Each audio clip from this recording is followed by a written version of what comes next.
So, ngayon ay self-love muna tayo mga mi! Excited na ako dito. Pero hindi ko naman siya first time. Maybe nagbigay lang naman ng gift certificate si Miss B. At binigay niya sa akin yung services offered niya dito. At marami rin pala siyang offered dito. Ito nga pala yung kanyang place.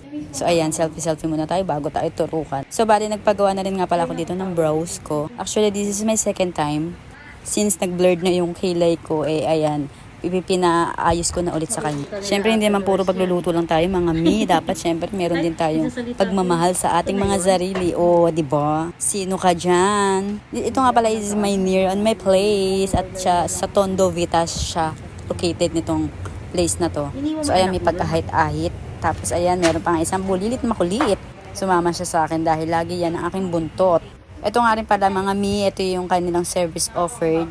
Nagluta with vitamin C at marami pang iba. So ayan, turok-turok na. This is